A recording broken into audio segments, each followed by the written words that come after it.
Elle est la partenaire de l'un des cybermilitants les plus connus du monde.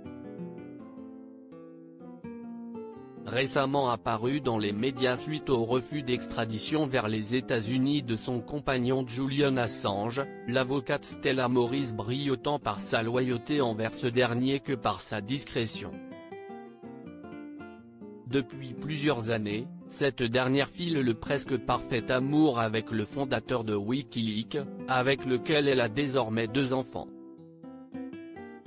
Une histoire toutefois contrariée par les soucis d'ordre légaux de son partenaire, qui livre contre les États-Unis un combat sans fin depuis 2010.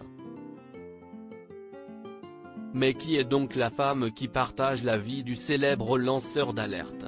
Née en Afrique du Sud dans le milieu des années 1980, Stella Moris y vit jusqu'à ses 8 ans avant de déménager au Botswana, au Lesotho, en Suède, en Espagne puis en Grande-Bretagne.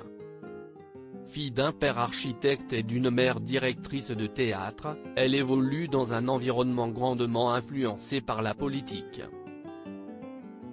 Très jeune, elle traverse en effet la perte de certains de ses amis activistes anti-apartheid.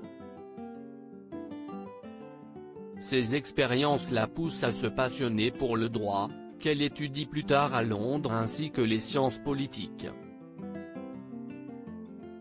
Stella Moris, femme et mère combattante en 2011, année de sa rencontre avec Assange, elle est embauchée par l'avocate du journaliste, l'Australienne Jennifer Robinson, en tant que chercheuse juridique. Elle se distingue notamment par sa maîtrise des langues, parlant à la fois l'anglais, l'espagnol et le suédois.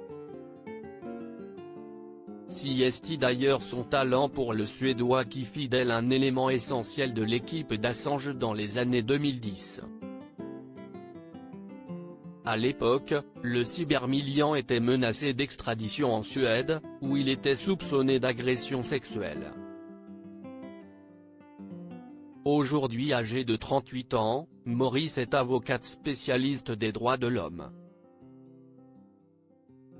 Elle est la plus fervente partisane du fondateur de Wikileaks, et se bat notamment pour empêcher l'extradition d'Assange aux États-Unis, où il fait face à 18 chefs d'accusation.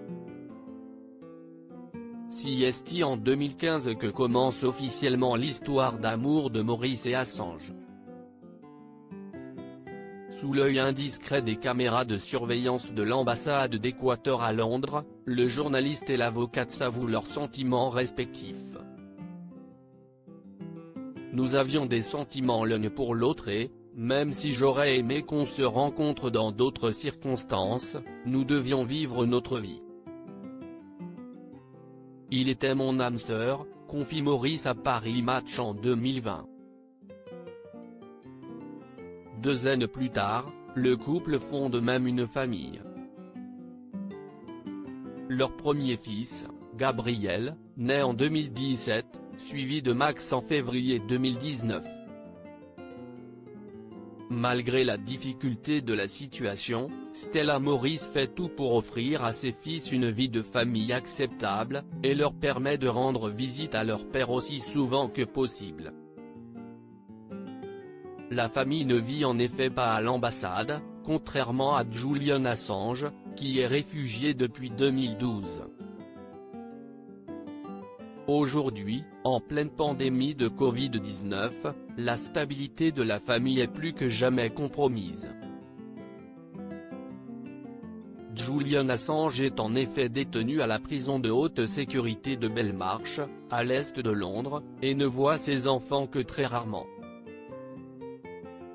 De son côté, Stella Moris continue à se battre pour le faire libérer.